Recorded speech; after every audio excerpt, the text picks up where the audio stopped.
আমার এই এক জীবনে কখনো এমন কিছু চেয়েছি আর সাথে সাথে পেয়ে গেছি, এটা কখনোই হয় নাই। আমি প্রচুর এফোর্ট দিয়ে, প্রচুর ডেডিকেশন এন্ড হার্ড ওয়ার্কিং এর মাধ্যমে আমি সেই জিনিসটা অর্জন করতে হয়েছিল। আমি একটা সময় স্বপ্ন দেখতাম যে আমি বিদেশ যাব, আমার নিজের ক্যারিয়ার করবো, পড়াশোনা করবো, কিন্তু আমার পথটা আসলে খুব স্মুথ ছিল না। আমি বাংলাদেশ থেকে কানাডায় 2বার অ্যাপ্লাই করি, 2বারই ভিসা রিজেকশন হয়। এক একটা ভিসা রিজেকশন আমার কাছে পাহাড় সমান মনে হয়েছিল। এই মুহূর্তগুলো আপনাদেরকে বলে বোঝাতে পারবো না। প্রত্যেকটা ভিসা রিজেকশন আমার স্বপ্ন মনে হচ্ছিল, স্বপ্ন ভেঙে চুরমার হয়ে যাচ্ছিল। কিন্তু আমি হাল ছাড়িনি, আমি লেগেছিলাম। আমি জানতাম যদি আমি এখানে হাল ছেড়ে দিই তাহলে আমার গল্প এখানেই শেষ হয়ে যাবে। তাই আবার উঠে দাঁড়ালাম, আবার নতুন করে পথ খোঁজা শুরু করলাম। আজ আমি আয়ারল্যান্ডে আছি, এই লেকের পাশে বসে আমি আমার স্ট্রাগলিং লাইফটা আপনাদের সাথে শেয়ার করব। হয়তো আপনাদের জীবনে অনেক কঠিন সময় আসবে, আর আমার এই গল্প আপনাদেরকে হয়তোবা একটুখানি সাহস দিবে সামনে এগিয়ে যাওয়ার জন্য। আজকের ভিডিওটা অনেক লম্বা হবে আমার মনে হয়, কারণ হচ্ছে আমি আসলে আমার টোটাল কেন বিদেশ আসলাম, কেন বাংলাদেশে কেরিয়ার না করে আসলে বাইরে আসার পরিকল্পনা করছিলাম, টোটাল তখন থেকে শুরু করে আজ পর্যন্ত, আমি আয়ারল্যান্ড আসা পর্যন্ত ডিটেলসটা আপনাদের সাথে শেয়ার করতে চাচ্ছি। এটা শেয়ার করার পিছনে মেইন রিজন হচ্ছে আসলে আমি যে ভুলগুলো করছিলাম এই জার্নিতে, ওই ভুলটা যাতে আপনারা না করেন, বা অনেকে হয়তোবা এই ভিডিও দেখার মাধ্যমে আমার কথাগুলো শুনে হয়তোবা ইন্সপায়ার্ড হবেন যে আসলে বিদেশ আসবেন। তো ওইটার কারণে ভিডিও করতে বসলাম। পাখি অনেক ডাকতে চায়, আমি জানি না এটাকে আসলে ভিডিওর মধ্যে অনেক সাউন্ড নয়েজ মেক করবে কিনা। তো আমি ব্যাচেলর করি হচ্ছে বাংলাদেশ থেকে ট্যুরিজম এন্ড হসপিটালিটি ম্যানেজমেন্টের উপরে। তো ব্যাচেলর করার পরে আমাদের 12 সেমিস্টারটা হচ্ছে ইন্টার্নশিপ। তো ইন্টার্নশিপ হচ্ছে আপনার কোনো একটা হোটেলে যেতে হবে, গিয়ে আপনি হোটেলে 4 মাসের জন্য ইন্টার্নশিপ করবেন। ওই 4 মাসে আপনি কি করলেন না করলেন ওইটার উপর বেস করে আপনার একটা থিসিস বলেন বা একটা টোটাল ওভারঅল একটা পেপার জমা দিতে হবে আর কি। তো ওইটা দিয়ে আবার ইন্টারভিউ দিয়ে আপনি গ্রাজুয়েশন করে কমপ্লিট করে বের হবেন। এখন 4 মাস আপনার একটা হোটেলের মধ্যে জব করতে হবে। আপনি ফ্রন্ট অফিসে করতে পারেন, হাউসকিপিং করতে পারেন, ফুড এন্ড বেভারেজ করতে পারেন, বা অ্যাডমিনিস্ট্রেশন ডিপার্টমেন্টে করতে পারেন, এনিওয়ার করতে পারেন। তো আমি তখন আসলে ফুড এন্ড বেভারেজ ডিপার্টমেন্টে করি। তো তখন আসলে করোনা চলতেছে, করোনার প্রায় শেষের দিকে। তো এটা আসলে খুবই ডিফিকাল্ট ছিল যে ঢাকার মধ্যে, যেহেতু আমি ঢাকা থেকে পড়াশোনা করি, তো ঢাকার মধ্যে ইন্টার্নশিপটা পাওয়া তখন ডিফিকাল্ট ছিল। তো আমি ইন্টার্নশিপটা করি হচ্ছে কক্সবাজার একটা স্বনামধন্য একটা হোটেলের মধ্যে করি। তো ওইখানে এই 4 মাসে ওরা আসলে আমাকে কি অ্যাকোমোডেশন দেয় নাই, জাস্ট ফুডটা সার্ভ করছে আমাকে। আর এর বাইরে যে আমি 4 মাস ওইখানে কাজ করলাম, ওরা আমাকে একটা টাকাও দেয়নি। তো আমার মনে আছে আমি সেই সকাল ভোরে ঘুম থেকে উঠতাম, উঠে সেই হোটেলে যেতাম 8 ঘন্টা 9 ঘন্টা 10 ঘন্টা, মানে কি বলবো, প্রচুর হার্ডওয়ার্ক করতাম যেহেতু সার্ভিসে করতেছি। তো অনেক হার্ডওয়ার্ক করতে হয়েছে, অনেক কিছু অবশ্য শিখছি অনেক কিছু, কিন্তু আমি যে পরিমাণ শ্রম দিছি ওইখানে, এই পরিমাণ শ্রম দিয়ে মানে আমার টোটালি ডিসিশনটা চেঞ্জ হয়ে যায়। যে 8-9 ঘন্টা ওইখানে কাজ করার পরে আসলে পুরো টায়ার্ড থাকতাম, রাতে একটু ঘুমাতাম, ঘুমানোর পর আবার ডিউটি, ঘুমাতাম আবার ডিউটি, এরকম ছিল। তো তখন আসলে ভাবলাম যে এত টাকা দিয়ে একটা প্রাইভেট ইউনিভার্সিটিতে পড়াশোনা করলাম, পড়াশোনা করার পরে এখন এইরকম একটা লাইফ হয়ে গেল। আর ওইখানে ওভারঅল যখন কাজ করতেছিলাম তখন ওদের স্যালারি সম্বন্ধে আমার একটু আইডিয়া হলো, 20,000, 25,000, 30,000, 35,000, টিপস সহ মিলে 35,000 এরকম হইতো। তো তখনই আমি ডিসাইড করি যে না, আমি আসলে বাংলাদেশে থাকবো না, এই সেক্টরে যদি বাংলাদেশে থাকি আমার লাইফটা হেল হয়ে যাবে, আমি আসলে ভালো কিছু করতে পারবো না বাংলাদেশে। তো তখনই আসলে আমার ডিসিশন চেঞ্জ যে আমি বাইরে আসবো। তো বাইরে আসতে হলে এখন, বাই দ্য ওয়ে, যখন আমার 4 মাস ইন্টার্নশিপ শেষ তখন আবার ওরা অফার করে যে আমি ওইখানে কাজ করার জন্য। তো আমার স্যালারি ওরা বলছিল যে 15,000 হবে, আর এর বাইরে টিপস, যেহেতু এটা অনেক ভালো হোটেল, 5 স্টার ধরা যায়, সবকিছু মিলে হয়তো বা 15-20,000 টাকা টিপসে আসবে। তো সবকিছু মিলে হয়তো বা আমার 30 থেকে 35,000 হবে। এখন ঢাকার মতো শহরে আমি থেকে পড়াশোনা করে প্রতি মাসে আমার লিভিং এক্সপেন্সের জন্য 10,000 লাগতো, আপনি ফুড আর লিভিং এক্সপেন্স যদি ধরেন। আর এর বাইরে প্রতি সেমিস্টারে 40 থেকে 50,000 টাকা টিউশন ফি দিতে হইতো। তো এত কিছু করার পরে আমি 35,000 টাকার স্যালারি নিয়ে যদি আমি জীবন শুরু করি, আমার আসলে এটা কোনোভাবে আমি এটা মানতে পারতেছিলাম না। বৃষ্টি শুরু হয়ে গেছে, জানি না এখানে কতক্ষণ বসে থাকতে পারবো। তো তো তখনই আমার ইন্টেনশনটা শুরু হয় যে না, আমি বাইরে চলে যাব। তো বাইরে গেলে আসলে কি করতে হবে? বাইরে যেতে হলে সর্বপ্রথম যে আমাদের বাংলাদেশি স্টুডেন্টদের জন্য, ভাই বোনদের জন্য, সবার জন্য যে সবচেয়ে বড় বেরিয়া, সেটা হচ্ছে আইএলটিএস। তো আইএলটিএসটা আসলে খুবই ক্রুশিয়াল। আপনি যদি বাইরে যেতে চান, মানুষ আসলে অনেক কিছুই বলবে, আপনি ডুইলিঙ্গো দেন, এটা দেন, সেটা দেন, আলটিমেটলি আপনার একটা আইএলটিএস এর ভালো স্কোর যদি না হয়, আপনি আসলে কিছু করতে পারবেন না। কিছু এজেন্সি আছে আপনাকে উল্টাপাল্টা বুঝাবে, এটা করেন, সেটা করেন, আমরা তো অফার লেটার এনে দিব, এটা আপনি ফাইনালি এই ভিসার জন্য অ্যাপ্লাই করবেন। যদি ভালো কান্ট্রির কথা বলতেছি আমি, যদি ইউরোপের মধ্যে ধরেন, ইউরোপ অথবা আমেরিকা, কানাডা, অস্ট্রেলিয়া, নিউজিল্যান্ড বা ইংলিশ স্পিকিং যে 6টা কান্ট্রি আছে, ওই 6টা কান্ট্রি যদি আপনি ফোকাস করেন, তাহলে আপনার আইএলটিএস মাস্ট, এটা লাগবেই। তো আমি আইএলটিএস এর জার্নিটা এখানে বলতেছি না, এটা বলতে গেলে আরো লম্বা হিস্টোরি, আমি আরেকটা সেপারেট ভিডিওতে আইএলটিএস এর জার্নিটা বলবো। তো যেহেতু আমার আইএলটিএসটা স্কিপ করে বলতেছি, আমি আইএলটিএস এ করলাম, আইএলটিএস করে আমার আইএলটিএস এর রেজাল্ট পাই হচ্ছে 2024 সালে। 2024-এর 1 মার্চ আমার আইএলটিএস হয়। তো 1 মার্চ আমার আইএলটিএস হয়, তাহলে আমি আমার মার্চের পরে সেপ্টেম্বর ইনটেক, 2024-এর সেপ্টেম্বর ইনটেক হচ্ছে আমার টার্গেট। আমি সেপ্টেম্বর ইনটেকের জন্য আমি মাস্টার্স করবো, যেহেতু ব্যাচেলর বাংলাদেশে করা হয়েছে, তো আমি মাস্টার্সটা করবো হচ্ছে এই সেপ্টেম্বর ইনটেকে। এখন যখন আইএলটিএস করতেছি, বা তখন হিরিক 2024-এর কথা বলতেছি, 23, 24, 22, ওই সময় সবাই কানাডা ছাড়া পৃথিবীতে আর কোনো দেশ নাই। আমিও জানি না কোনো দেশ আছে কিনা, একমাত্র দেশ হচ্ছে কানাডা। আমার কানাডায় যেতে হবে। না আমার আমেরিকার প্রতি ইন্টারেস্ট, না ইউরোপের কোনো কান্ট্রির প্রতি ইন্টারেস্ট, আমি একটাই দেশ জানি, কানাডা। কানাডা নিয়ে প্রতিটা অনেক, মনে হয় আমার 1000 ভিডিও দেখা হয়েছে যে ওরা আসলে কি করে, লাইফ স্টাইল, টোটাল জিনিসটা। আমি কানাডা ছাড়া পৃথিবীর আর কোনো দেশ সম্বন্ধে আমার কোনো নলেজ নেই, কারণ আমি কানাডা নিয়েই গাঁটতেছি, জানতেছি। আমার স্বপ্নের কান্ট্রি হচ্ছে কানাডা, আমি কানাডা যাব। তো কানাডা যাব। তো আইএলটিএস হলো মার্চের 1 তারিখে। এখন ফার্স্ট স্টেপ হচ্ছে আমার ইউনিভার্সিটি গুলোতে অ্যাপ্লাই করা। সেকেন্ড স্টেপ হচ্ছে আমার আপনার ব্যাংকের এফডিআর, যে লিভিং এক্সপেন্সের জন্য যেটা করা, ওইটা। তো এখন আমি যেহেতু নতুন, এই বিষয়ে জানি না, সেক্ষেত্রে আমার আসলে কোন একটা এজেন্সির সাপোর্ট নিতে হবে। এখন এজেন্সির সাপোর্ট নিতে হলে আমি কি করলাম, একটা এজেন্সি পাইলাম ফেসবুকের থ্রুতে, যে উনি আসলে খুব ভালো কাজ করে, ওনার অনেকগুলা বিষয় হয়, উনি বাংলাদেশের বেস্ট আয়ারল্যান্ডের জন্য। উনি আবার ওই যে আয়ারল্যান্ডের অথরাইজ কেউ না, জাস্ট আয়ারল্যান্ড বলতেছি, উনি কানাডাতে থাকে। তো কানাডাতে উনি হলো স্টুডেন্ট ভিসার গুরু আর কি, উনি ওইরকম করতো। আর তখন আমিও বিশ্বাস করে নিয়েছিলাম যে উনি অনেক ভিসা পাচ্ছে। এখানে আরেকটা বিষয় হলো, আপনি যদি 50 জন কানাডাতে অ্যাপ্লাই করেন, যদি 10 জনের ভিসা হয় ওনার থ্রুতে, তাহলে ওই 10 জনেরই ক্যাসেট ওনারা আসলে বাজাতে থাকে যে আমার তো ভিসার ইস্যু হতো। এটা তো আর বিতর্কত ভাবে তো যাচাই করা সম্ভব নয় যে কয়জনের অ্যাপ্লাইয়ের মাধ্যমে কয়জনের ভিসা হলো। তো আমি তো জানি যে উনি তো আসলে অনেক ভালো, ওনার ভিসার ইস্যু অনেক ভালো, উনি খুব এক্সপার্ট।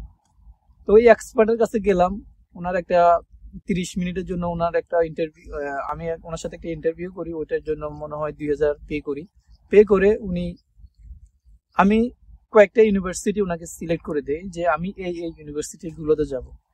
এখন উনি তো গুরু কি করলো, গুরু বলে যে না, তোমার মাস্টার্স করার দরকার নাই, তুমি ডিপ্লোমাতে আসো। মাস্টার্সে অনেক খরচ, অনেক কিছু, অনেক ডিফিকাল্টিজ আছে, তোমার এত টাকা দিয়ে আসা দরকার কি?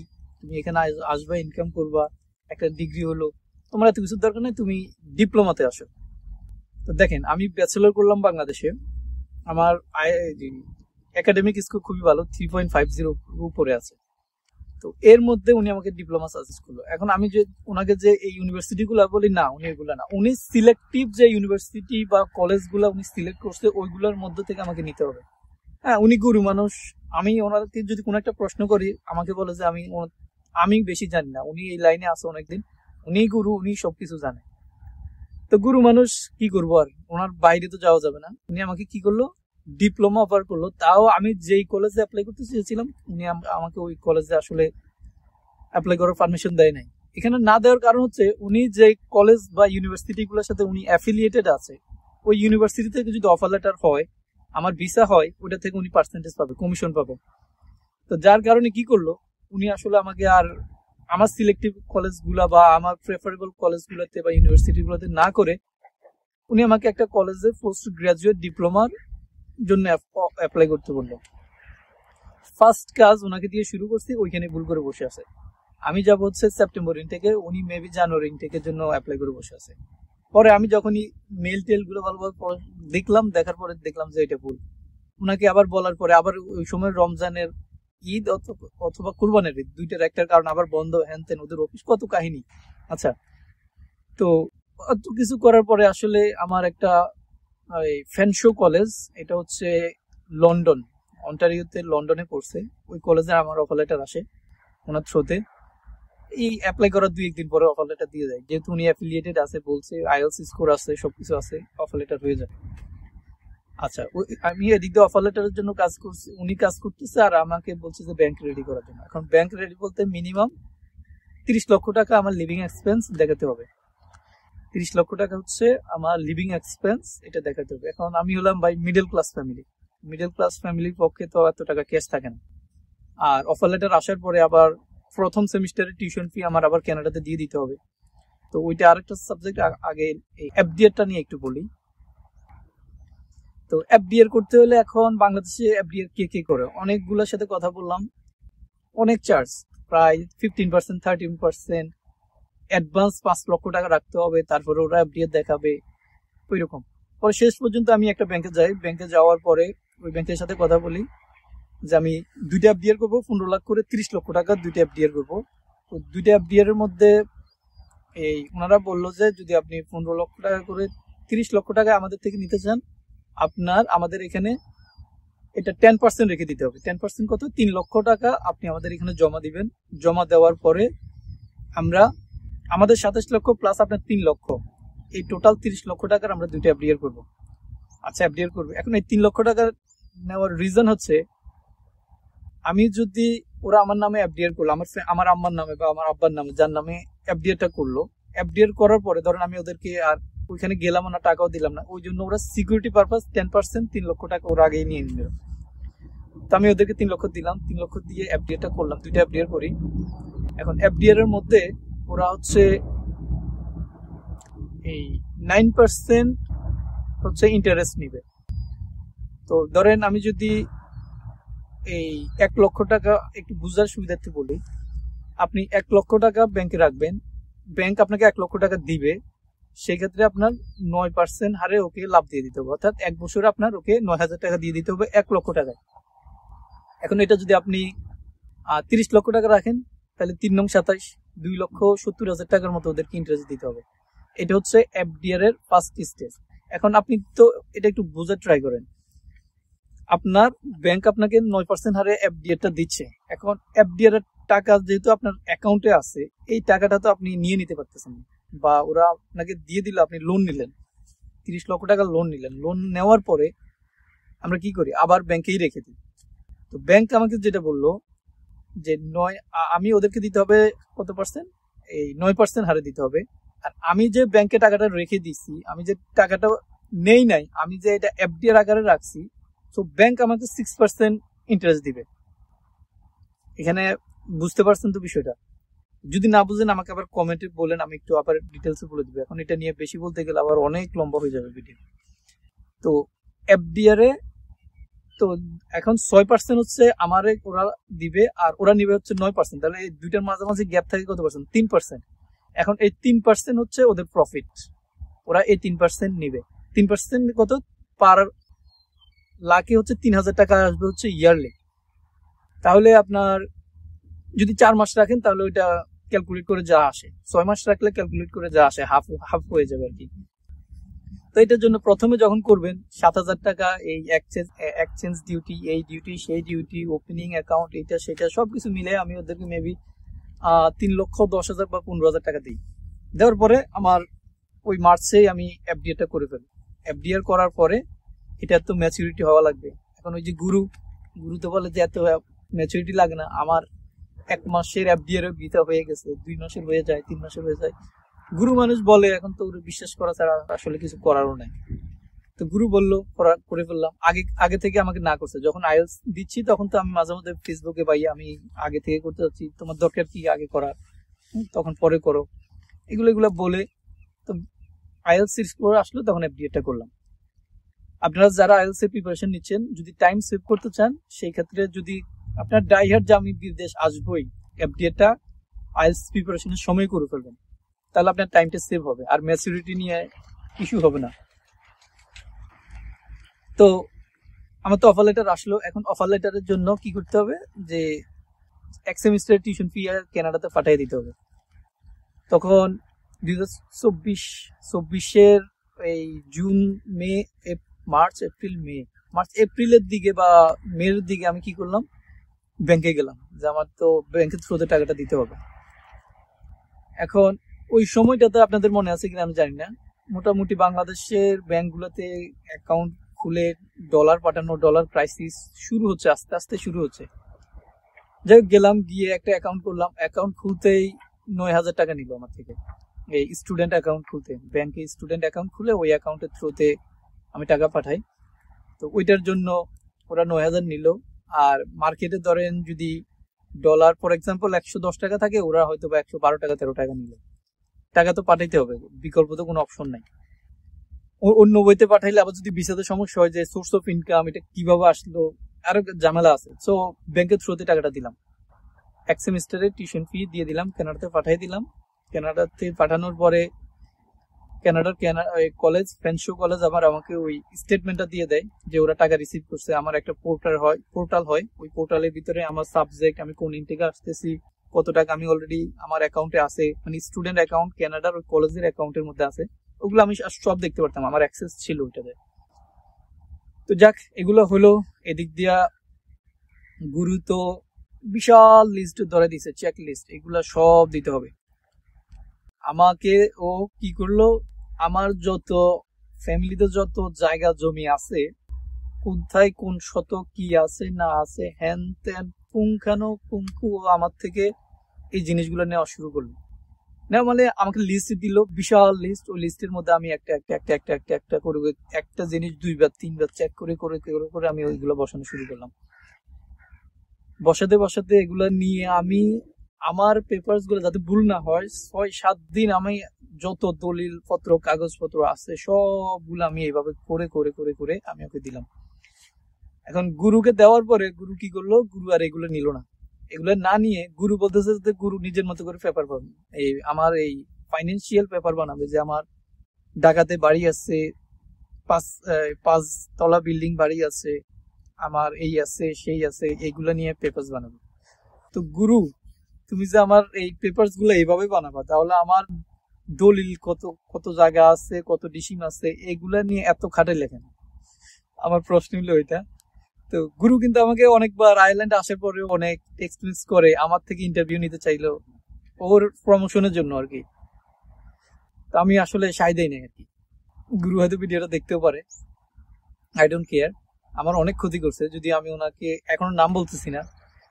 তো অনেক কাগজপত্র আমি দিলাম, ও আমার কোনো কিছুই নিল না, না নিয়ে ও বানালো, ওর মতো করে বানালো। যাই হোক, ওই গুরুকে দিতে হবে হলো আপনার 1,30,000 টাকা। ওর হচ্ছে, এটা হচ্ছে ওর চার্জ। ভিসা হোক বা না হোক, ও ভিসার জন্য অ্যাপ্লাই করার আগে ওকে আমি টাকাটা দিয়ে দিতে হবে। যেহেতু গুরু মানুষ, কি করবো, টাকা তো দিয়ে দিলাম। 1,30,000 টাকা ওরে আমি দিয়ে দিলাম। আমার ডকুমেন্ট সব রেডি করলো। প্রতিটা ডকুমেন্টস এর জন্য আবার এক্সট্রা চার্জ আছে। আমার ফ্যামিলি, আমার আম্মার জন্য ডকুমেন্টস গুলোর এই মুহূর্তে নাম মনে পড়তেছে না, এটা করতে গেলে 3,000, আমার নামে করতে হলে আরো 3,000। এরপরে দিয়ে সবগুলা ডকুমেন্টস গুলাকে ভেরিফাইড করা, এটা করা সেটা করা, স্টাম্পিং করা, এইগুলোর জন্য তো আরো টাকা নিলই। 1.5 লক্ষ টাকা ও আমার থেকে নিল। আমার থেকে 1.5 লক্ষ টাকা নেওয়ার পরে আমার ভিসার জন্য অ্যাপ্লাই করলাম। অ্যাপ্লাই করার পরে তো 2 মাস হয়ে যাচ্ছে, কোনো রেসপন্স আসতেছে না। হঠাৎ করে রেসপন্স আসলো, আমি ভিসা রিজেক্টেড। আইএলটিএস এর লম্বা একটা জার্নি আমার। এরপরে দিয়ে ফাইন্যান্সিয়ালি ওই সময়টাতে খুবই ডিফিকাল্ট সিচুয়েশন যাচ্ছে, টিউশন ফি ফাটানো, এই সেই করা খুবই কষ্টকর। ভিসা রিজেক্টেড, খুবই হতাশ। এত কিছু করার পরে ভিসা রিজেক্টেড, মন তো খুবই খারাপ হয়ে গেল। পরবর্তীতে কি করব, এই কয়েকটা লাইন ছিল, যে প্রথম লাইনটা ছিল যে ফাইন্যান্সিয়ালি আমাকে কিছু বলে নাই, কিন্তু আমাকে বলছে যে আমি ওই কানাডা গেলে আর আসবো না, কমন ওই সময় যে জিনিসগুলো দিয়ে দিচ্ছিল আর কি কানাডা থেকে, যে আমি কানাডাতে গেলে কানাডা থেকে আর হয়তো আসবো না। এইটা এটা হচ্ছে মেইন রিজন। ওই রিজন ধরাই আমাকে বললো যে রিজেকশনটা দিয়ে দিল। আর আরেকটা হচ্ছে এটা এখনো বুঝতে পারিনি রিজেকশনটা কেন দিল। তো এটা দিয়ে দিল, ফ্যামিলিতে বললাম, আম্মা খুব কান্নাকাটি। আমার আসলে ওই ওই স্ট্রাগলটা আসলে বলে বোঝানো যাবে না যে আসলে কত কষ্টকর একটা রিজেকশন খাওয়ার পরে। একটা রিজেকশন খাওয়া মানে আপনি এর ভিতরে আপনার 5 মাস 4 মাস প্রচুর শ্রম দিতে হয়েছে। এরপরে ধরেন আমি এই যে ডকুমেন্টস গুলো রেডি করে আমি ঢাকা যেতাম, আমি তখন কুমিল্লায় ছিলাম। তো কুমিল্লা আমি গ্রামে ছিলাম, তো আমি গ্রাম থেকে এই ডকুমেন্টস গুলো দেখার জন্য বারবার ঢাকা যেতাম। ঢাকা গিয়ে ওদের অফিসে বসে বসে প্রত্যেকটা লাইন আমি ওখানে পড়তাম। তো অনেক এফোর্ট দেওয়ার পরে আমার বিষয়টা হয় নাই। না হওয়াতে তো খুবই কষ্ট পেলাম, ফ্যামিলি সবাই খুব স্যাড, বিষয় হয় নাই। অনেক টাকা আমার লোন ছিল, লোন টোন নিয়ে এগুলা করলাম, বিষয়টা হলো না। কি করবো এখন? বিদেশ তো যেহেতু এই পথে নামলাম, আবার তো ট্রাই করতে হবে। এখানে যদি থেমে যায় তাহলে তো আর বিদেশ যাওয়া হবে না। পরবর্তীতে আবার শুরু করলাম যে সেকেন্ড টাইম আবার অ্যাপ্লাই করব। যে কেন দিল, আমাকে বললো যে আবার অ্যাপ্লাই করবে, গুরু বললো আবার অ্যাপ্লাই করবে। এখন গুরু যে অ্যাপ্লাই করবে, আমি বলতেছি যে জিসিএমএস নামে একটা নোট ছিল তখন কানাডাতে, যে ওইটার মধ্যে ভিসা অফিসার ডিটেইলস বলে দিত যে আমি আসলে কি কারণে ওরা রিজেকশন দিছে। ওই ফাইলটা কিন্তু ডিরেক্ট সরাসরি রিজেকশন লেটারের মধ্যে দিয়ে দিত না, ওইটার জন্য আবার সেপারেট অ্যাপ্লাই করতে হতো।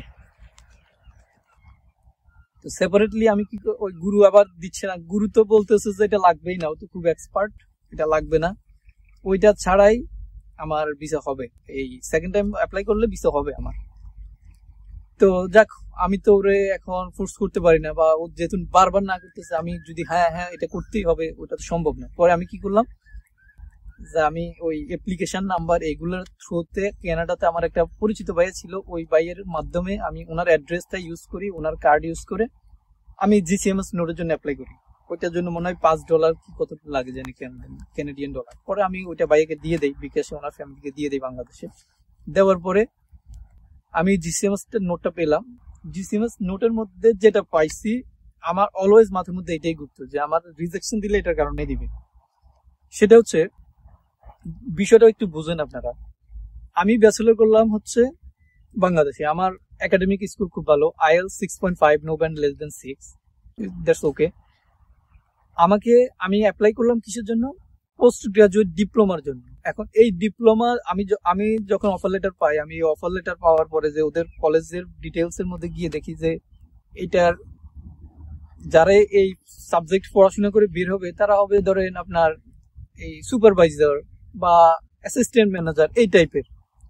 তাহলে আমার ব্যাচেলর ডিগ্রি তো আমার ডিরেক্টলি ম্যানেজার পদে আপনার এই অ্যাপ্লাই করার সেই সক্ষমতা আমার অলরেডি হয়ে গেছে। তাহলে আমি ওই প্রোগ্রামটা করার পরে আমি হলাম অ্যাসিস্ট্যান্ট সুপারভাইজার বা assistant manager, something like that. হ্যাঁ, তো আমার ওই জিসিএমএস নোটের মধ্যে দিল যে আমি অলরেডি বাংলাদেশে এর থেকে ভালো একটা বড় ডিগ্রি নিয়ে নিলাম, আমি আবার এই ডিগ্রির জন্য কেন অ্যাপ্লাই করলাম বলেন? এখন গুরুকে কি বলা উচিত আপনার? এই যে গুরুকে আমি বারবার বলছিলাম যে আমাকে মাস্টার্সের জন্য অ্যাপ্লাই করবো, আমার বাংলাদেশের ব্যাচেলর ওই কানাডাতে যেটা করতেছি এটা থেকে হায়ার, এইটার জন্য আমাকে ভিসা রিজেকশন দিয়েছে। আমি তো জানি যে আমার সেকেন্ড টাইম যদি অ্যাপ্লাই করি তাও হবে, কে শুনে কার কথা, আবার অ্যাপ্লাই করতে হবে। তো এদিকে আবার কিছু কিছু ডকুমেন্টস এর এক্সপায়ার হয়ে গেছে। আবার ব্যাংকে তো আমাকে কিছুদিন পর পরে, আজকে ব্যাংক থেকে স্টেটমেন্ট নিয়ে আসলাম, ওর আরো তো স্টুডেন্ট আছে, গুরু তো অনেক স্টুডেন্ট, তো ওদেরও অ্যাপ্লাই করতে হবে। আমারটা 7 দিন পরে বা 10 দিন পরে করবে। এই যে ঘুরাঘুরির মধ্যে আমাকে বলছে যে আবার স্টেটমেন্ট নাও, আবার স্টেটমেন্ট আনো, রঙিন আনো, এই রঙিন পেপারস লাগবে, এফডিআর এর ডকুমেন্টস রঙিন লাগবে, এফডিএস এর এটা লাগবে না, স্টেটমেন্ট মানে আমাকে যেই পরিমাণ ও ঘুরাইছে।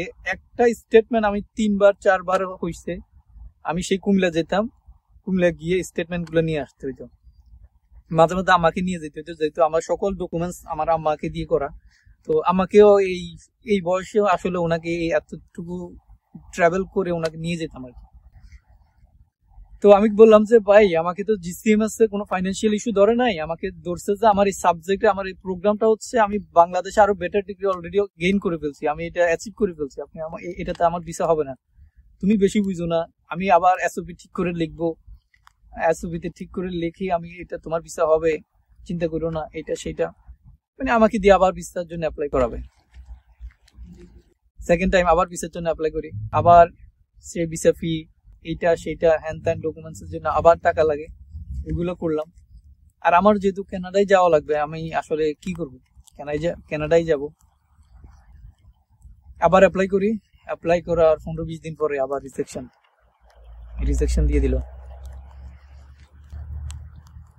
মানে আমার কাছে তখন সেকেন্ড টাইম যখন রিজেকশন খাই, আমার আসলে এমন হয়েছে যে আমার আর মানে বলাটা ঠিক হচ্ছে না, যে আমি আসলে আমার জীবনটাকে মূল্যহীন মনে হচ্ছিল তখন, যে আমি বেঁচে থেকে কি করব, আমার দিয়ে আসলে কিছুই হবে না, কোনো কিছুই সম্ভব না, হ্যাঁ লাইফে আসলে আমাকে দিয়ে কিছুই হবে না।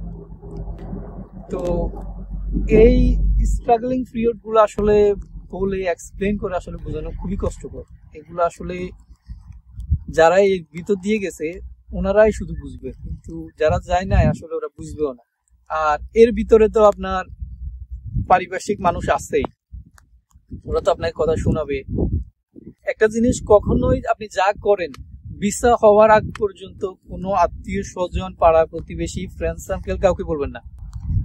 যদি ভিসা রিজেকশন হয় বা জানে ওরা যে আপনি কানাডার জন্য ঘুরতেছেন, এটার জন্য বিদেশের জন্য ঘুরতেছেন, যখন ভিসা হবে না বা কিছু হবে না, একটু তো এটা তো লং প্রসেস, এটা যখন দেখবে যে ওরা খোটা না আপনাকে কথা শোনাবে যে তুমি না যাচ্ছ, কবে যাচ্ছ, ভিসা হয় নাই, আমার তো খালাতো ভাইয়ের এই অ্যাপ্লাই করছে হয়ে গেছে, ওর তো আইএলস লাগে নাই, ওর তো এইটা লাগে নাই, তুমি আজকে 1 বছর ঘুরতেছো।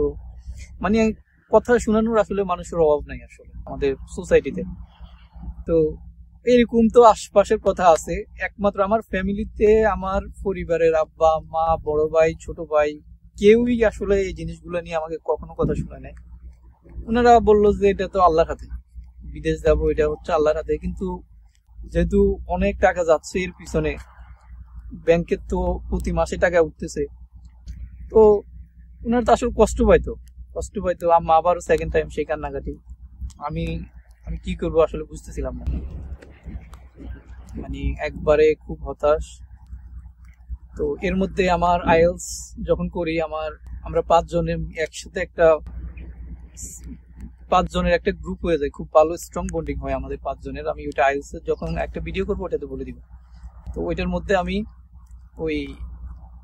ওইখানে যে আমার ভাই ছিল, উনি হচ্ছে ফরদ ভাই তখন আমাকে সেকেন্ড টাইম যখন অ্যাপ্লাই করবো তখন বললো যে জাফর আর এই কানাডাতে অ্যাপ্লাই করেছে না, ফিনল্যান্ডে অ্যাপ্লাই কর, ফিনল্যান্ডে ভিসা হবে, তোর আইএলস ভালো আছে, তো আমি ফিনল্যান্ডে অ্যাপ্লাই করছি, তুই ফিনল্যান্ডে অ্যাপ্লাই কর। আমি তো কানাডা আসবো, কানাডা আমার স্বপ্নের দেশ, আমার কানাডা আসতেই হবে, কানাডাতে না আসলে আমার জীবন বৃথা। তখন আমার আসলে এরকম মনে হইতো যে আমার কানাডায় যাওয়া লাগবে। তো উনি বললো আচ্ছা। এখন আমি যখন সেকেন্ড টাইম রিজেকশন খেলাম, তখন আর আমার মাথা আস্তে আস্তে খুলতেছে যে আমি এক দেশ নিয়ে আসলে বসে থাকা এখন যাবে না।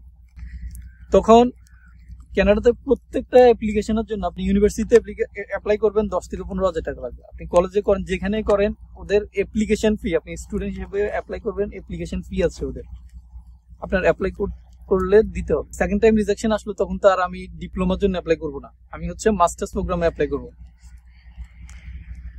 তখন এই অন্টারিওতে আমি Gulf or something like that, এই মুহূর্তে মনে পড়তেছে না, খুব একটা ভালো ইউনিভার্সিটি অন্টারিওর মধ্যে। তো ওই ইউনিভার্সিটিতে অ্যাপ্লাই করি, খুবই ভালো র্যাঙ্কিং ইউনিভার্সিটি। আর হচ্ছে এটার মধ্যে আপনার এই খুব ভালো র্যাঙ্কিং ইউনিভার্সিটি, ওইটার মধ্যে অ্যাপ্লাই করব। এখন আবার 10,000 টাকা লাগবে, বাসায় বলতে পারতেছি না কি করব এই 10,000 টাকার জন্য। ছোট ভাইকে কল দিলাম, দিয়ে আমি বললাম যে আমি আবার কানাডাতে অ্যাপ্লাই করতে চাই, এই কি করব। এখন উনি ও একটা কথা বলছিল, ফ্যামিলিতে আপনার যারা আসলে ফাইন্যান্সিয়ালি সাপোর্ট করে, ফর এক্সাম্পল আপনি যদি ছোট হন, যদি আপনার বড় ভাই বা আপনার সিনিয়র যে বাইরে আছে বা ছোট ভাই যেই হোক, যারা ফাইন্যান্সিয়ালি আপনাকে সাপোর্ট করে, ওদের ভূমিকাটা হচ্ছে খুবই গুরুত্বপূর্ণ। যেহেতু ওরা ফাইন্যান্সিয়ালি আপনাকে সাপোর্ট দিবে, তো ওরা যদি বলে হ্যাঁ, তাহলে এটা সম্ভব। যদি ওরা তখন যদি বলে যে না তুই অনেকবার অ্যাপ্লাই করছো, এটা তো সম্ভব না, তখন আসলে আর সম্ভব না। তো আমার আব্বা আম্মা তো আসলে সাপোর্টে ছিল। আমার ছোট ভাই ও যেহেতু বাইরে থাকে, ও মিডল ইস্টে থাকে, তো ও বলছিল, একটা কথা বলছিল তখন ওই ওই স্ট্রাগলিং পিরিয়ডে, যে আপনি যেহেতু নামছেন এই পথে, আপনি নদীর মাঝখানে গিয়ে তো এখন ডুব দিয়ে দিলে তো হবে না, আপনার ওই নদীর পার হয়ে আপনার ওই নদীর ওই পারে তো যাওয়াই লাগবে, ওই কিনারায় যাওয়াই লাগবে। আমি অলরেডি একটা, এটা নদী কিন্তু লেকের ওই পাশেই কিন্তু আমার যেতে হবে, আমি মাঝামাঝিতে আছি, তো আমার ওইখানে আসলে যাওয়া লাগবে। তো ওর এই এক কথাতে আমার ফ্যামিলি, আমার আব্বাও বললো যে না আবার ট্রাই কর, যদি এই পথে নামছো সেটা তো করতে হবে, এটা না হলে তো আর কি করবি, বাংলাদেশের প্রতি তার কোনো আগ্রহ ইন্টারেস্ট কোনো কিছুই নাই। তো ওকে বললাম যে ভাই আমার তো এখন আবার 10,000-15,000 টাকা লাগে এই ইউনিভার্সিটিতে অ্যাপ্লাই করতে, আব্বারে তো বলি না যে আমি আবার কানাডাতে অ্যাপ্লাই করব, আমি বলছি যে অন্য দেশে, ইউরোপের অন্য কোনো দেশে দেখবো, এখন কি করব। তো ও বলে যে কত লাগবে, 10,000 বলছি, ও আমাকে 10,000 টাকা পাঠায়। পাঠানোর পরে আমি আবার ওই যে কানাডাতে যে ভাই আছে ওই ভাইয়ের মাধ্যমে আবার অ্যাপ্লিকেশন করি। অ্যাপ্লিকেশন করে ওই ইউনিভার্সিটিতে সকল ডকুমেন্টস একবারে পুঙ্খানুপুঙ্খ, আমি নিজে এখন আর ওই গুরু মুরু না, আমি নিজে নিজে ইউনিভার্সিটিতে অ্যাপ্লাই করি, সব কিছু করে আমি ইউনিভার্সিটিতে অ্যাপ্লাই করে দিই মাস্টার্স প্রোগ্রাম। এটা করার পরে এটা লাস্টের থার্ড সেমিস্টার হচ্ছে থিসিস, পরে এটা আমাকে পিএইচডির জন্য এলিজিবল করে দিবে, এরকম একটা খুব ভালো একটা প্রোগ্রাম ছিল। অ্যাপ্লাই করি, এখন এটা অ্যাপ্লাই করার পরে আরেকটা কাজ করি হচ্ছে, আমি এখন আশপাশের সব দেশ নিয়ে এখন ঘাটাঘাটি শুরু করলাম। তো ফরাদ ভাই বলতেছে যে ফিনল্যান্ড অ্যাপ্লাই করার জন্য। ফিনল্যান্ডে আসলে কোনো অ্যাপ্লিকেশন ফি নাই, এটা একটা অ্যাডভান্টেজ। যেহেতু অ্যাপ্লিকেশন ফি নাই, ফিনল্যান্ড হচ্ছে আপনার জয়েন্ট অ্যাপ্লিকেশন, তখন আপনি একটা টাইমে আপনি 6টা ইউনিভার্সিটিতে এট এ টাইম অ্যাপ্লাই করতে পারবেন, একটা কি বলে এটা, একটা অ্যাকাউন্টের মাধ্যমে বা আপনার একটা প্রোফাইলের মাধ্যমে আপনি ওই টোটাল 6টা ইউনিভার্সিটিতে অ্যাপ্লাই করবেন। তো আমি ওই সময় এই আমার সকল ডকুমেন্টস দিয়ে, আইএলস স্কোর সবকিছু দিয়ে ওই জয়েন্ট অ্যাপ্লিকেশন করি, ফিনল্যান্ডে করি। ছোট ভাইকে বললাম যে এই কানাডাতে করার জন্য, টাকা দিল, ওইটা করলাম। At the same time Ireland যেহেতু ইংলিশ স্পিকিং কান্ট্রি, এটাতে করলাম। আয়ারল্যান্ডে আমি তখন ইউনিভার্সিটি অফ গলওয়ে অ্যাপ্লাই করি, আর ডাবলিনের আরেকটা ইউনিভার্সিটিতে অ্যাপ্লাই করি, এই মুহূর্তে মনে পড়তেছে না আমার। তো দুইটা ইউনিভার্সিটিতে অ্যাপ্লাই করি, দুইটাতে ইউনিভার্সিটি অফ গলওয়ে মেবি 50 ইউরোর মতো অ্যাপ্লিকেশন ফি ছিল, আর ওইটাতে 70 ইউরোর মতো ছিল আমার যতটুকু মনে পড়ে। তো দুইটাতে অ্যাপ্লাই করি। অ্যাট দ্য সেম টাইম অস্ট্রেলিয়াতে আমি আবার অ্যাপ্লাই করি। আমি এখন আর কোনো একটাতে ফিক্স না, আমার বাইরে যাওয়া লাগবে, সো আমি ফ্রিকুয়েন্টলি র্যান্ডমলি আসলে সবগুলো কান্ট্রিতে অ্যাপ্লাই করা শুরু করলাম। অস্ট্রেলিয়াতে অ্যাপ্লাই করি, অস্ট্রেলিয়াতে অ্যাপ্লাই করার পরে ওই ডকুমেন্টস আসার পরে ওইখানে একটা কথা ছিল যে ধরেন একটা সেমিস্টারের টাকা দিয়ে দিতে হবে, বা 2টা সেমিস্টারের কি কি যেন ওদের প্রসিডিউর আছে, ওই প্রসিডিউরের মধ্যে ওই একটা ভিসা দেওয়ার আগে মনে হয় যে ইউনিভার্সিটি আপনার ইন্টারভিউ নেয়। ওই যদি ভিসা অফিসার কোনো ডকুমেন্টস রং পাওয়ার পরে যদি আমার ভিসা রিজেকশন হয়, তাহলে ইউনিভার্সিটিতে যে আমি সেমিস্টার ফি দিয়ে দিলাম এই টাকাটা ওরা আমাকে ব্যাক করবে না, 8-9 লাখ টাকা। এটা কি খামখেয়ালি বিষয়? এতটুকু রিস্ক তো সম্ভব না। সবারই আসলে, আমরা বাংলাদেশি সবারই পেপারসে কোনো না কোনো উইক পয়েন্ট থাকে। পিছিয়ে গেলাম, অফার লেটার ছিল, সবকিছু ছিল, না আমি অস্ট্রেলিয়াতে যাব না। তখন কিন্তু অস্ট্রেলিয়াতে আমার ক্লাসের যে ফার্স্ট বয়, ও আবার অস্ট্রেলিয়াতে চলে গেছে। ও বলছে যে ইনকাম সবকিছু ভালো, যদি আসতে পারি খুবই ভালো। তো এই রিস্কের কারণে আমার আর সায় দিল না, 2বার অলরেডি রিজেকশন। এর ভিতরে যদি এরকম কোনো কিছু হয়, আমার আর আসলে বেঁচে থাকা সম্ভব না। পরবর্তীতে কি করলাম, ওইটা বাদ, আমি এই আয়ারল্যান্ডে আসি। এখন আয়ারল্যান্ডে 2টা ইউনিভার্সিটিতে অ্যাপ্লাই করি। একটা ইউনিভার্সিটি আমাকে বললো যে আমার ওই যে আয়ারল্যান্ডে কিন্তু আবার লেভেল আছে, এই লেভেলের মধ্যে ব্যাচেলর হচ্ছে বাংলাদেশের 7, ব্যাচেলর হচ্ছে ব্যাচেলর হচ্ছে আয়ারল্যান্ডে 8, মাস্টার্স হচ্ছে ওই লেভেলের মধ্যে 9। তো আমি যে বাংলাদেশের ডিগ্রিটা অর্জন করলাম, এটা নাকি 7, এদের কোয়ালিফিকেশন অনুযায়ী ওরা বলতেছে যে এটা 7। সো ওরা আমাকে ডিরেক্টলি মাস্টার্স প্রোগ্রাম অ্যালাউ করলো না, আমাকে বললো যে তুমি যদি আসো তুমি অ্যাডভান্স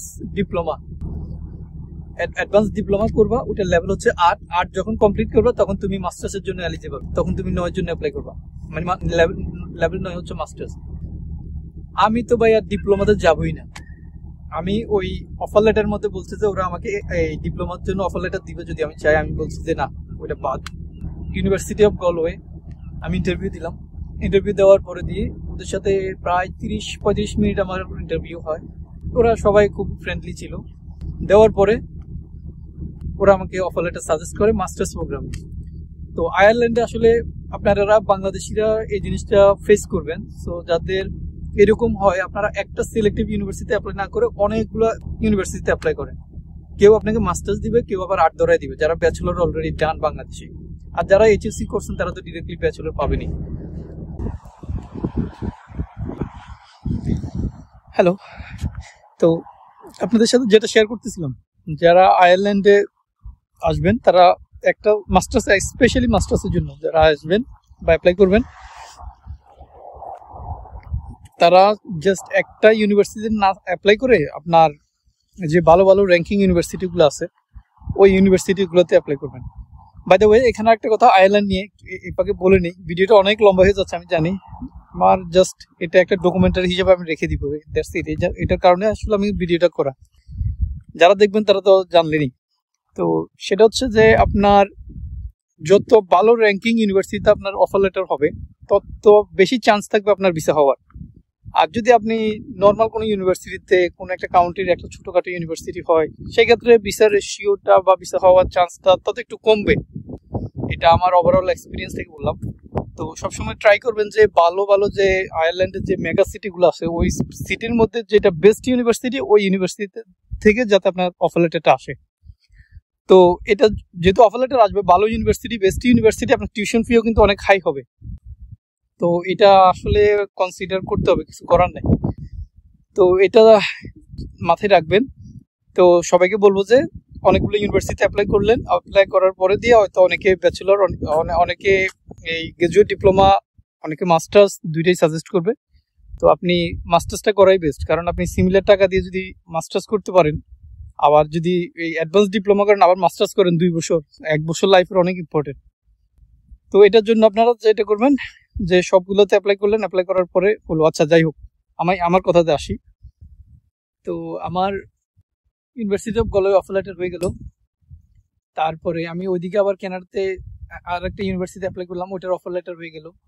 আমি ফিনল্যান্ডে অ্যাপ্লাই করি, ওইটার অফার লেটার চলে আসছে। ফিনল্যান্ড আমি জয়েন্ট অ্যাপ্লিকেশনের মধ্যে টোটাল 5টা ইউনিভার্সিটি ছিল, তার মধ্যে আমার 2টা ইউনিভার্সিটির অফার লেটার আমার হাতে। তো এই মুহূর্তে আমার ফিনল্যান্ড, আয়ারল্যান্ড, আবার কানাডাতে ওই একটা ইউনিভার্সিটিতে 3টা কান্ট্রিতে আমার হাতে অফার লেটার আছে। এখন আমি কোন দেশে আবার অ্যাপ্লাই করবো, third time, very crucial for me. এই ডিসিশনটা নেওয়াটা আমার জন্য বলবো যে খুবই ক্রুশিয়াল ছিল। ওই সিচুয়েশনটাতে আমি 2টা রিজেকশন পাওয়ার পরে আমি আসলে থার্ড টাইম কোন কান্ট্রিতে আমি অ্যাপ্লাই করব। এখন আমি তো 2024-এর সেপ্টেম্বরটা ওইটা ধরতে পারলাম না, বিভিন্ন যে 2টা রিজেকশন হলো, রিজেকশন হওয়ার পরে পরবর্তীতে একটা ফার্স্ট টাইম রিজেকশন হওয়ার পর তো সেপ্টেম্বর মিস্টেক, সেপ্টেম্বর গন। পরবর্তীতে কানাডাতে আবার এই পরবর্তী স্টেপ ছিল আপনার এই জানুয়ারিতে। তো ওই কলেজে জানুয়ারিতেও ছিল ইনটেক, তো ওইটা তো সেকেন্ড টাইমের জন্য ওইটাও গেল। এখন আমার 2000 এই আমি কি তখন 2024 বলতেছিলাম, হ্যাঁ, পরে 2024-এর আমার সেপ্টেম্বর ইনটেকের জন্য আমার হাতে ছিল হচ্ছে এই কানাডার অফার লেটার, আয়ারল্যান্ডের অফার লেটার আর হচ্ছে ফিনল্যান্ডের অফার লেটার। এখন 3টা কান্ট্রির মধ্যে আমার এখন একটা যে কোনো একটাতে থার্ড টাইম ভিসার জন্য অ্যাপ্লাই করতে হবে। আচ্ছা, ফরহাদ ভাই যিনি অলরেডি ফিনল্যান্ডে চলে গেছে আইএলস করে, আমরা একই 5 জন একই গ্রুপে ছিলাম। তো উনি বলতেছিল যে জাফর আয়, আমরা যদি স্ট্রাগল করি লাইফে, অনেক আইএলস এর সময় থেকে অনেক স্ট্রাগল করতেছি, তো যদি স্ট্রাগল করি একসাথে করি, আয় এই ফিনল্যান্ডে চলে আয়। তো যেহেতু আমি ফিনল্যান্ডের 2টা অফার লেটার পাই, একটা হচ্ছে ওনার ইউনিভার্সিটিতে ওনার সেম সাবজেক্টে আমার অফার লেটার আসে, তো উনি আমাকে বললো যে ফিনল্যান্ডে চলে যাওয়ার জন্য। আর ওই সময়তে অলরেডি কানাডাতে বিভিন্ন ভাবে ক্যাপ ট্যাপ হচ্ছে, রিজেকশন, মানে হিউজ পরিমাণ মানুষ অলরেডি কানাডাতে চলে গেছে। ওই দেশের মানুষ খুব বিরক্ত, ইন্টারন্যাশনাল স্টুডেন্ট বা যারা ভিজিট ভিসা গিয়ে, মানে খুব একটা মেসি অবস্থা। সো ট্রুডো সরকারের উপরও খুবই একটা চাপ পড়তেছে। অলরেডি আমি শুনতেছি যে সেকেন্ড টাইম যখন অ্যাপ্লাই করি তখনই ইন্টারন্যাশনাল স্টুডেন্টের উপর ক্যাপ করে দিল। তো সবকিছু মিলাই বললাম যে না, স্বপ্নের কান্ট্রি হলো, ওইখানে যাওয়াটা ঠিক হবে না, থার্ড টাইম অ্যাপ্লাই করাটা ভুল হবে, আমি না অ্যাপ্লাই করি। তো ওই সময় আমি কানাডাকে বাদ দিয়ে দিলাম। খুবই কষ্ট ছিল, মানে খুবই কষ্ট হলো আমার কানাডাকে বাদ দেওয়া ওই সময়। তারপরে আমি আর কানাডাতে থার্ড টাইম অ্যাপ্লাই করিনি, রিস্কটা আর নিতে চাইনি, যেহেতু ক্যাপ ট্যাপ হয়ে যাচ্ছে সবকিছু মিলে, যেহেতু করে দিচ্ছে ওরা, দেখতেছিলাম যে বিষয় আরো কমবে সামনের দিকে। তো কানাডা বাদ, দুইটা দেশ, আয়ারল্যান্ড, ফিনল্যান্ড, দুইটা দেশ। আমি কোন দেশে যাবো এখন? এখন ফিনল্যান্ডের সুবিধা হচ্ছে আপনার, আপনি 1 বছর টিউশন ফি দিয়ে আপনি ওই দেশে যাওয়ার পরে সেকেন্ড ইয়ারের টিউশন ফি দিয়ে দিলে আপনার হয়ে গেল।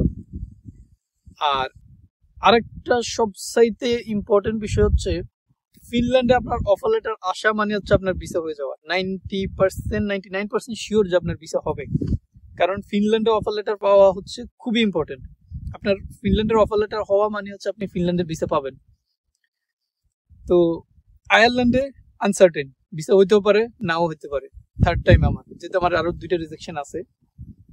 তো ফিনল্যান্ডের এটা হচ্ছে একটা অ্যাডভান্টেজ। আর ডিসঅ্যাডভান্টেজ হচ্ছে ল্যাঙ্গুয়েজ ব্যারিয়ার।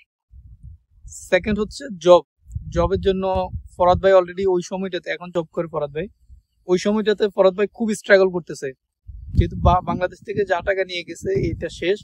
উনি আসলে খুবই কষ্টের মধ্যে ছিল ওই সময়টাতে, যে মোটামুটি স্ট্রাগল করতেছে। উনি জব পাচ্ছে না, 2 মাস 3 মাস হয়ে গেছে উনি জব পায় নাই। তো এটা আমার আবার ভিতরে একটা ভয় ক্রিয়েট করলো যে ফরাদ ভাইয়ের এই অবস্থা, যদি আমি ওইখানে যাই, যদি জব না হয় তখন কি করব। তো আবার এখন দেখলাম যে আমার ইউনিভার্সিটি অফ গলওয়েতে 18,000 ইউরো টিউশন ফি। আমি যদি ফিনল্যান্ডে ওই ইউনিভার্সিটিতে যাই, সেটা হচ্ছে আপনার 1 বছরে 11,000, সেকেন্ড ইয়ারে মেবি 8-9,000, মানে দুইটা সেম। এখন যদি আমি আয়ারল্যান্ডে অ্যাপ্লাই করি, সেক্ষেত্রে আমি 1 বছর যেহেতু ফুল টিউশন ফি দিয়ে দিতে হবে। আর ফিনল্যান্ডে অ্যাপ্লাই করলে আমি ফিনল্যান্ডে মাস্টার্স 2 বছর, তো আমার একটা মাস্টার্স প্রোগ্রামে আমার জীবন থেকে 2 বছর দিয়ে দিতে হবে। আর আয়ারল্যান্ডে আসলে আমি 1 বছরে আমার মাস্টার্স কমপ্লিট। দুইটার মধ্যে এখন আমার ডিসিশন নেওয়া খুবই টাফ, খুবই রিস্কি হয়ে গেছে। ফ্যামিলির সাথে আলোচনা করলাম যে কি করব। ফ্যামিলি বলতেছে যে এই বিষয়ে তারা ডিটেলস তারা জানে না আসলে, যে যেটা নিয়ে ঘুরে, আমি এগুলো নিয়ে ঘাটাঘাটি করতেছি, আমি জানি এই জিনিসগুলো, কিন্তু এখন ফ্যামিলি তো বলতেছে আমি যেটা ভালো মনে করি ওইটাই। আবার বৃষ্টি শুরু হয়ে গেছে, তো ফ্যামিলি বললো যে আমি যেটা ভালো মনে করি ওইটা। এখন আমি ভালো মনে করি বলতে, এখন আমি সিদ্ধান্ত চিন্তা করলাম যে যদি আয়ারল্যান্ড হয়, আমি 1 বছর পরে বের হয়ে গেলাম। Ireland English speaking country, so আমার আবার এই পিআর এর জন্য, রেসিডেন্সির জন্য আবার যে ফিনল্যান্ডে যাওয়ার পরে 2 বছর 3 বছর থাকার পরে আবার ওদের ভাষা শেখা খুবই কষ্টকর। ফিনল্যান্ডের ভাষা হচ্ছে আপনার তৃতীয় কি চতুর্থ খুব ডিফিকাল্ট একটা ল্যাঙ্গুয়েজ, মানে চাইনিজ ল্যাঙ্গুয়েজ টাইপের, খুবই টাফ একটা ল্যাঙ্গুয়েজ। তো আমি আবার ওই ল্যাঙ্গুয়েজ শিখবো, তারপরে আমার পিআর হবে, ও দেশের সিটিজেন হবো। সবাই তো আসলে সিটিজেনশিপের জন্যই আসলে আমরা বিদেশ যাই, নিজের লাইফটা সেটেল হওয়ার জন্য। তো ওইটার পরে চিন্তা করে ভাবলাম যে না, 2বার রিজেকশন হইতো, আমি আবার ট্রাই করি, আয়ারল্যান্ডে ট্রাই করি। তো আয়ারল্যান্ডে আবার ট্রাই করলাম থার্ড টাইম, ডকুমেন্টস সবগুলো দিলাম। তারপরে কানাডাতে আমার কি কারণে রিজেকশন হইলো ওইটাও এসওপির মধ্যে ডিটেলস বলে দিলাম। আমার জিসিএমএস নোট ছিল ওইটাও দিয়ে দিলাম, কেন রিজেকশন, টোটাল ডিটেলস দিলাম। ইউনিভার্সিটিতে টিউশন ফি দিলাম ওইটা। আচ্ছা, এখন আয়ারল্যান্ডে টিউশন ফি দিয়ে দিতে হবে। তখন কিন্তু আপনার 2024 সালের সেপ্টেম্বরের জন্য আসবো, তো 2-3 মাস আগে ধরেন। বাংলাদেশে কিন্তু গভর্নমেন্ট টলমালো, বাংলাদেশের যে বাংলাদেশ ব্যাংক, ওইটার রিজার্ভ প্রায় দিন দিন কমতেছে। আর ইউরো বলেন, ইউএসডি বলেন, শুধু বাড়তেছে, ওই সময়টাতে বাড়তেছে। কোনো ব্যাংকই আর স্টুডেন্ট ফাইল নেয় না। আমার যেহেতু আগে যে ব্যাংকে করলাম, ওই ব্যাংকের মধ্যে আমার স্টুডেন্ট অ্যাকাউন্ট ছিল, আমি ওদের সাথে কথা বললাম, ওরা বলতেছে যে ওইটা এক্সপায়ার্ড, হ্যাঁ ওইটাতে আর হবে না, নতুন করে করতে হবে। তাও ওরা শিওর না ওরা এখন করতে পারবে কিনা, কারণ ডলার, ওদের কাছে কোনো ডলার নাই। তো ওরা আরো 1 মাস পরে জানাবে। মানে এইরকম করতে করতে আমি কোথাও পাচ্ছি না ডলার, কোনো জায়গাতে কোনো ব্যাংকে আসলে টিউশন ফি যে পাঠাবো ওইটার কোনো ওয়ে নাই। সবাই বলতেছে যে ডলার ক্রাইসিস, ডলার ক্রাইসিস। ওই সময়টাতে ওনাদের সাথে রিকোয়েস্ট করি, ওনারা বলছে যে ওনারা 1 মাস পরে জানাবে। ফাইনালি 1 মাস পরে জানালো যে ওরা করতে পারবে, দিতে পারবে। পরে এর মধ্যে আবার ইউনিভার্সিটি বারবার বলতেছিল যে ওদের ডিপোজিট করার জন্য। আমি বারবার ওদের থেকে টাইম নিচ্ছিলাম যে আমি করতেছি, আমার ব্যাংক বাংলাদেশে একটু সমস্যা হচ্ছে, এই হচ্ছে সেই হচ্ছে বলে বলে আমি ওদের থেকে টাইম নিয়ে 3বার টাইম নিলাম। পর লাস্ট মুহূর্তে ওরা বলছে যে আপনার এর মধ্যে দিতে হবে, আদারওয়াইজ অফার লেটার ক্যান্সেলেশন হয়ে যাবে আর কি। পরে ফাইনালি আমি ওই সময় অফার লেটারের জন্য ওই ওই ওই ডেটটার মধ্যে আমি টিউশন ফি দিয়ে দেই, ফুল টিউশন ফি দিয়ে দেই, দিয়ে ভিসার জন্য অ্যাপ্লাই করি। ভিসার জন্য অ্যাপ্লাই করার পরে আপনার 1 সপ্তাহ পর থেকে আমি প্রিপেয়ার যে কোনো সময় পেপারস, বাংলাদেশে কোনো আয়ারল্যান্ডের কোনো এম্বাসি নেই। তো আপনারা যারা আয়ারল্যান্ডের জন্য অ্যাপ্লাই করবেন সবাই কিন্তু ইন্ডিয়ান এম্বাসি, যেটা আইরিশ এম্বাসি, ওইখানে অ্যাপ্লাই করা লাগবে। সো ওইখানে সব ডকুমেন্টস দিয়ে দিবেন। দিয়ে দেওয়ার 1 সপ্তাহ 2 সপ্তাহ পর থেকে মোবাইলটা আপনার সার্বক্ষণিক আপনার হাতে রাখা লাগবে। আপনি ওয়াশরুমে যান, খাওয়া দাওয়া করেন, তো যেখানে যান আপনার কাছে সার্বক্ষণিক মোবাইলটা থাকতে হবে। আর এই রাত 9টা কি এমনও শুনলাম আমি, একজন ভাই উনি রাত 7টা 8টায় কল পাইছে। তো এটা আসলে এক্সেপশনাল ছিল মেবি। তো আপনারা ধরেন সন্ধ্যার পর থেকে সকাল 8টা 9টা পর্যন্ত এই টাইমটা সেফ, এই টাইমে ওরা কল দিবে না। এর বাইরে অফিসিয়াল টাইমে ওরা আপনাকে কল দিবে। আমি তো ওয়েট করতেছি কখন কল আসে। তারপরে দিয়ে ওই সময় কুরবানির গরুর হাটে গেলাম। মোবাইল আমার সর্বক্ষণিক আমার হাতে। তারপরে কিছু পেপার সব তো মাথায় নাই, কিছু কোনটা না কোনটা করে সবগুলো আমার ডকুমেন্টস গুলো আমার কাঁধে স্কুল ব্যাগের ভিতরে সকল ডকুমেন্টস নিয়ে গরুর হাটে ঘুরতেছি, গরু কিনতেছি, মানে সব করতেছি। যদি কল আসে তখন তো আমার রেসপন্স করতে হবে। উনি স্পেসিফিক যদি কোনো ডিটেলস জিজ্ঞেস করে তখন তো যদি না বলতে পারি আরেক বিপদ। তো এই কারণে আমি আসলে সকল ডকুমেন্টস নিয়ে যেখানে বের হইতাম, বাইরে বাজারে যাই, ওইখানে যাই, সেখানে যাই, আমার কাঁধে ব্যাগটা থাকতো। আমার টোটাল যত ডকুমেন্টস আমি ভিসার জন্য অ্যাপ্লাই করি সকল ডকুমেন্টস আমার কাঁধের ব্যাগে নিয়ে ঘুরতাম। তো যখন ইন্টারভিউর কল আসে হচ্ছে আমার 1 মাস 7 দিন পরে আমার ইন্টারভিউর কল আসে। কল আসার পরে খুবই বেসিক কোশ্চেন করে। আমার এসওপিতে যা লিখি ওইগুলাই, কেন আয়ারল্যান্ড আসবো, আমার সাবজেক্ট কি, এই সাবজেক্ট করে আমি কি করব, আবার কান্ট্রিতে যাব কিনা, আর এই জিনিসগুলাই বেসিক কোশ্চেন করলো। করার পরে দিয়ে আমাকে বললো যে আমাকে জানানো হবে, শেষ। পরবর্তীতে আমি 1 সপ্তাহ পরে আপনার ওই একটা ওয়েবসাইটের লিঙ্ক থাকে, ওই লিঙ্কের মধ্যে গেলে আপনার কোড নাম্বারটা দিয়ে আপনার ওই লিস্টে পাওয়া যায় যে বিসি অ্যাপ্রুভাল হলো না রিজেকশন হলো। পরে প্রথম এই ইন্টারভিউর পরের সপ্তাহে দেখলাম যে কোনো আমার আইডি নাই ওইখানে, অ্যাপ্রুভ হলো না রিজেকশন হলো, কোনো কিছুই নাই। পরবর্তীতে পরের উইকে আমি দেখলাম যে আলহামদুলিল্লাহ আমার আয়ারল্যান্ডে ভিসা হলো। তো এই হলো আমার বাংলাদেশ টু আয়ারল্যান্ড আসার টোটাল জার্নি।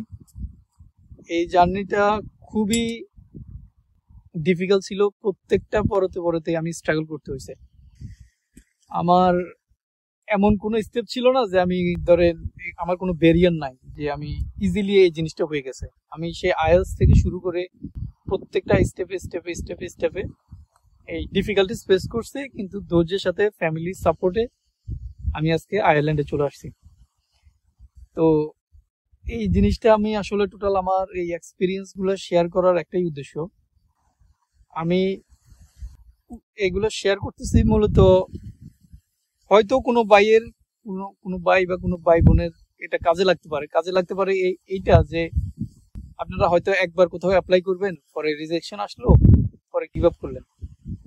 আমি যদি কানাডাতে প্রথম যখন রিজেকশন আসে তখন যদি আমি গিভ আপ করে দিতাম তখনই শেষ। সেকেন্ড টাইম যখন রিজেকশন আসলো তখনই যদি শেষ ওইখানেই শেষ, আমার আজকে এখানে আসা হইতো না।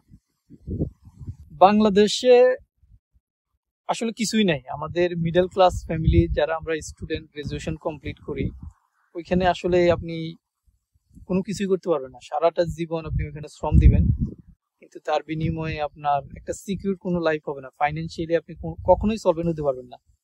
যদি আমি জেনারেল স্টুডেন্ট বা মিডল ক্লাস স্টুডেন্ট যারা একবারে খুবই স্কিলফুল, আমি ওদের কথা বলতেছি না।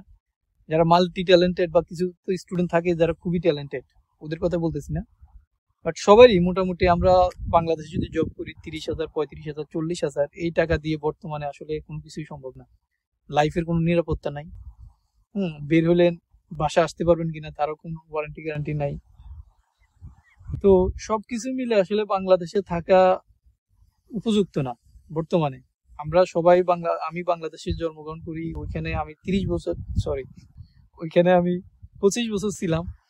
তো দেশের প্রতি তো অবভিয়াসলি মায়া টান সবকিছু থাকবে, এগুলো তো আমাদের সবাই থাকে। কিন্তু বাংলাদেশে যাব আসবো, কিন্তু আপনার আসলে আমি বলবো যে ইউরোপে চলে আসাই বেস্ট, এখানে সেটেল হওয়াটাই বেস্ট। আপনার জীবনটা আসলে ডিফারেন্ট হবে। আপনি যদি না আসেন তখন আসলে বুঝতে পারবেন না যে লাইফটা আসলে কিরকম হতে পারে। আমার আরেকটা ভাইকে চিনি, উনি আমার থেকে আরো বেশি স্ট্রাগল করছে। কয়েকবার অস্ট্রেলিয়াতে রিজেকশন ছিল, ফ্যামিলিতে ম্যাসাকার অবস্থা। তারপরে সবাই তো কথা শোনাতে শোনাতে শেষ পর্যন্ত উনি আরো 1-2 বছর ঘুরে উনি মনে হয় এই বিদেশের লাইফে মনে হয় 4-5 বছর শুধু মানে রিজেকশনের কাছে। আইএলস ভালো, কিন্তু ওনার ব্যাড লাক। কিছু মানুষ আসলে এরকম হয় যে আপনাকে আল্লাহ আসলে অনেক পরীক্ষা করে। তো উনি ওইরকম, উনি অনেক রিজেকশন খেতে খেতে খেতে খেতে শেষ পর্যন্ত এখন আপনার এই ইউরোপের কোন একটা দেশে আসতেছে, কোনো একটা দেশ না, হাঙ্গেরিতে আসতেছে। বিষয়টা পেয়ে আমাকে কল দিল, কারণ আমি এই স্ট্রাগলের ভিতরে ছিলাম। উনি আমার বিষয়টা জানতো, আমি ওনার বিষয়টা জানতাম। তো আমার বিষয় হয়ে গেছে, উনি খুব খুশি হয়েছিল। পরে ওনার যখন বিষয় হয়, উনি ওনার আম্মাকে বলে, পরবর্তীতে আমার সাথে কন্ট্যাক্ট করে যে ভাই আমার ফাইনালি বিষয়টা হইলো।